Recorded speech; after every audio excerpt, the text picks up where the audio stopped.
செல்லமே, என்ன தங்கம் பண்ற? பாட்டி உனக்காக ஒரு கதை சொல்லட்டா?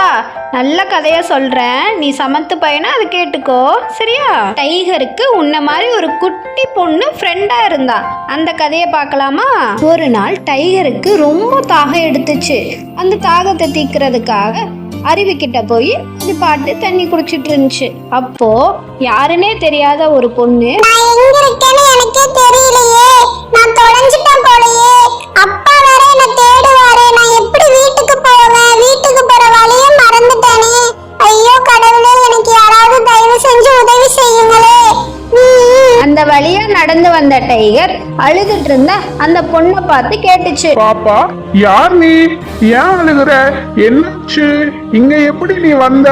என்னோட பேர் லில்லி, நான் தொலைஞ்சிட்டேன், வீட்டுக்கு போற வழியையும் மறந்து போயிட்டேன். லில்லி வீட்டுக்கு போக டைகர் உதவி செஞ்சுச்சு. டைகரே, ரொம்ப நன்றி, நீ இனிமே என்னோட நண்பன், நீங்க நானும் எப்போதுமே நண்பனா இருக்கலாம். லில்லி சொன்னதை கேட்ட டைகர் ரொம்ப சந்தோஷமா துள்ளி குதிச்சு விளையாடிட்டு இருந்துச்சு. கொஞ்ச நாள் அப்புறம் டைகரோட குட்டிய ஒரு வேடம் கடத்திட்டான்.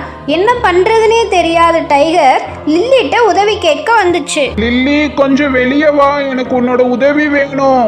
வெளியே வந்த லில்லி கிட்ட டைகர் நடந்த எல்லா விஷயத்தையும் சொல்லி அதுக்கு உதவி செய்ய சொல்லி கேட்டுட்டு இருந்துச்சு. டைகரே, நீ கவலைப்பட வேண்டாம், அதான் நான் வந்துட்டேன்னா நீ நான் பாத்துக்கிறேன், சரியா? ரொம்ப நன்றி லில்லி, நீ செஞ்ச உதவியை நான் என்னைக்குமே மறக்க மாட்டேன். நான் எப்பயுமே உனக்கு ஒரு நல்ல நண்பனா இருப்பேன் அப்படின்னு டைகர் லில்லி கிட்ட நன்றி சொல்லுச்சு. செல்லமே, மனுஷங்க கிட்ட மட்டும் இல்ல, விலங்குகள் கிட்டயும் உதவி செய்யற மனப்பான்மை இருக்கு. இனிமே நீயும் விலங்குகள் கிட்ட அன்பா நடந்துக்கணும், சரியா என் செல்ல பேரன்?